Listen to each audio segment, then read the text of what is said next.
हमारे विभिन्न ज्ञानवर्धक कार्यक्रम देखने के लिए आप हमें अभी सब्सक्राइब करें, बेल आइकन को प्रेस करें ताकि आप देख सकें हमारा कार्यक्रम सबसे पहले। और अधिक जानकारी के लिए फेसबुक पेज को लाइक करना न भूलें। जय मां इंद्राक्षी। इंद्राक्षी धाम में दर्शकों आप सभी का हम हार्दिक स्वागत करते हैं। आज के दिन जिन जातकों का जन्म दिवस है, मैरिज एनिवर्सरी है, उन सभी को हमारी तरफ से बहुत बहुत शुभकामनाएं। आज हम बात करने वाले हैं, घर में मुख्य दरवाजे अत्यधिक नहीं होने चाहिए। अत्यधिक दरवाजों का होना और वो भी मेन गेट का होना। अब नाम है मेन गेट, मुख्य दरवाजा, लेकिन मेन गेट के नाम पर कई बार हमारी चार दीवारी में, बाउंड्री वॉल में कई दरवाजे होते हैं, तो वो घर की संचय शक्ति के लिए अच्छे नहीं होते। क्या कारण है, वो सारी चर्चा इस कार्यक्रम में आपको जानने को मिलने वाली है। अपने वास्तु के ज्ञान वर्धन के हिसाब से इस अंक को जरूर सुनिएगा। आज का पंचांग भी देखते हैं। 8 फरवरी, दिन मंगलवार, सन 2022, माघ मास, शुक्ल पक्ष, संवत 2078, तिथि अष्टमी, नक्षत्र भरणी, राहु काल 3 से 4:30, दिशा शूल उत्तर दिशा। घर में बहुत सारे दरवाजे होना एक अलग बात है। हमने इसके ऊपर पहले भी एक अंक बनाया था। अगर एक साथ 3-3, 4-4 दरवाजे हैं, एक दरवाजा ऐसे, फिर उसके सामने, फिर उसके सामने, फिर उसके सामने, यानी कि एक निगाह मारे तो हमें अंदर तक का नजर आ जाए, दरवाजे के सामने खुला दरवाजा होना भी अशुभ होता है। ये हमने पहले एक अंक बनाया था, सारी चीजें उसमें हमने आपको बताई थी। लेकिन आज का सब्जेक्ट है आपका घर।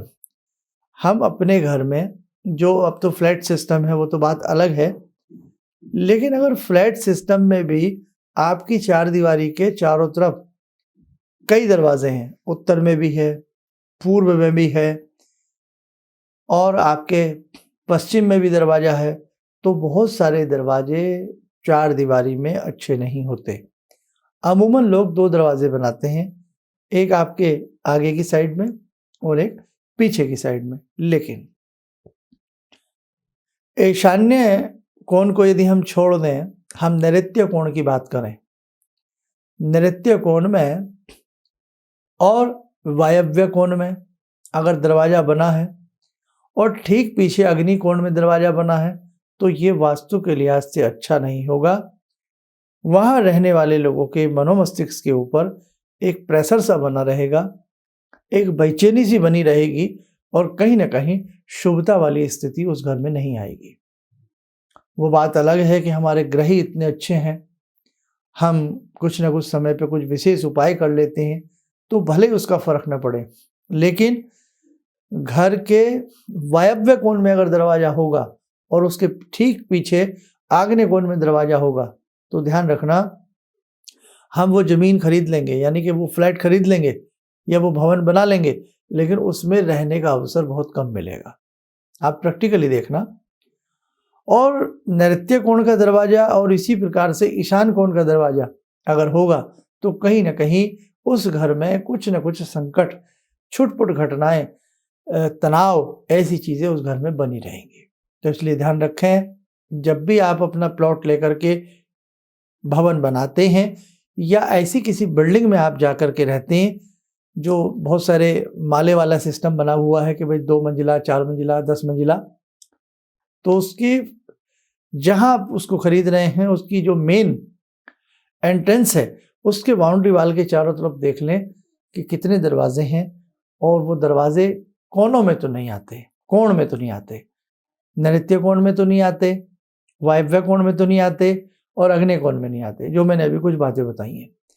एक अब बात अपनी पिछली रिपीट कर देता हूं, पहले भी बताया था, कुछ नए दर्शक जुड़े हैं वो भी सुन लें। अब जिस घर में आप रह रहे हैं उस घर में भी दरवाजे के सामने दरवाजा और फिर दरवाजा नहीं बनाना चाहिए। 2 दरवाजे तक तो ठीक है, लेकिन कई बार क्या होता है कि मेन गेट के सामने ठीक आपका गेट होता है, ये तो एक आम बात हुई, लेकिन मेन गेट के सामने आपका गेट जिसमें आप रहते हैं, फिर उसके सामने गेट और फिर उसके सामने गेट, तो ऐसे अगर खुला बिल्कुल दरवाजा सा, सीधी एक सड़क सी उसमें नजर आती हो, तो वो शुभ नहीं होता। उसके लिए अब बन गया तो क्या करें, तोड़ सकते नहीं। उसके लिए उपाय यह है कि उनको बीच के दरवाजे को एक को अक्सर बंद रखें और तीनों डोर का जो पेंट है जो उस पे हम करते हैं वो करीब करीब अलग रंग का होना चाहिए, या अक्सर उसमें कर्टेन पड़ा रहना चाहिए, ये आप ध्यान रखना। और यदि मुख्य दरवाजा और कोनों के दरवाजे विपरीत दिशा में भाग रहे हैं तो वहां आपको किसी वास्तु एक्सपर्ट को दिखाना ही पड़ेगा। कई बार आप प्रॉपर्टी खरीदते हैं, बहुत सारी बातें मेरी आपको बहुत लोगों को समझ में अभी नहीं आ रही होंगी क्योंकि ये सब्जेक्ट थोड़ा ऐसा है। बहुत लोग प्रॉपर्टी खरीदते हैं, बहुत मन से खरीदते हैं, लेकिन उस प्रॉपर्टी में जा ही नहीं पाते, उस प्रॉपर्टी में रह ही नहीं पाते हैं, और यदि रहते भी हैं तो बहुत तनाव के साथ रहते हैं। तो ऐसी स्थिति में या तो विश्वकर्मा जी का पूजन उसमें कराया जाए, अच्छे से विधि विधान से वास्तु पूजन कराया जाए, वास्तु यंत्र लगाए जाएं, और या किसी मर्मज्ञ से एक बार उसकी वास्तु विजिट कराई जाए, तब जाकर के उस घर में आपको अमन और चैन महसूस होगा। तो मुझे लगता है कि दरवाज़ों का रहस्य भी मामूली नहीं होता है। पहले बड़े हिसाब से दरवाजे बनाए जाते थे कि किधर विंडो बनानी है, बहुत सारी चीज़ें थी, और आज हम बहुत सारी चीज़ों को विलुप्त करते जा रहे हैं।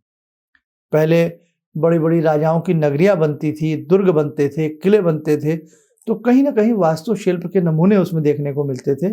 और ऐसी बात नहीं है, वास्तु का जीवन के ऊपर एक बहुत बड़ा प्रभाव आता ही आता है। तो आप बस ध्यान रखें, जब भी आप भवन खरीदें या बनाएं, इन सब बातों का ध्यान रखें। आइए साधकों, समय हो चला आज की ध्यानमाला का। आज की ध्यानमाला में जुड़ते हैं बाबा हनुमान जी से।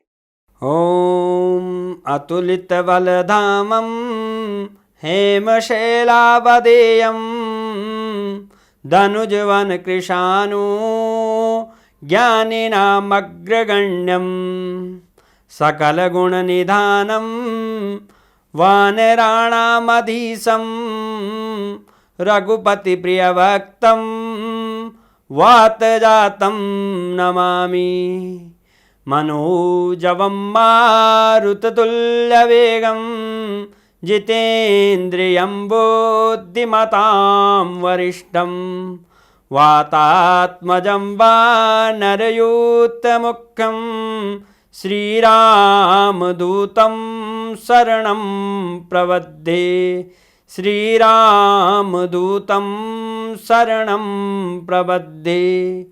रामाय रामभद्राय रामचन्द्राय वेदसे श्रीरघुनाथनाथाय सीताया पतये नमः। श्री हनुमंताय नमः। कवच बना लें, ध्यान करें, बाबा हनुमान जी का शुभ आशीष हम सबके ऊपर बरस रहा है।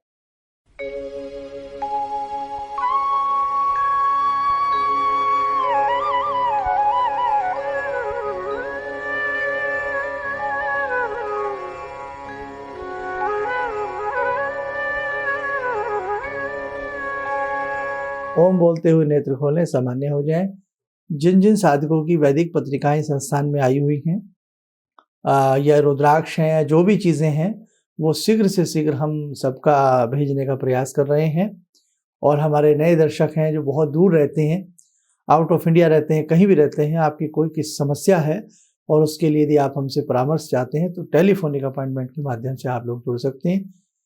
एक बात और बताएं, भगवान की कृपा से, भगवती की कृपा से अब धीरे धीरे माहौल सामान्य हो रहा है और बहुत लोगों का प्रेशर आ रहा है कि हम धार्मिक अनुष्ठान करें, अपने जिस प्रकार से पहले हम सेमिनार करते थे वो करें। तो थोड़ा सा और वेट कर लीजिएगा, उसके बाद हम कहीं ना कहीं हमारा प्रयास चल रहा है कि हम वो धार्मिक अनुष्ठान भी आप सबके साथ मिल करके कुछ विशेष सबकी लाभ की प्राप्ति के लिए, श्रेयस की प्राप्ति के लिए कुछ ना कुछ जरूर करें।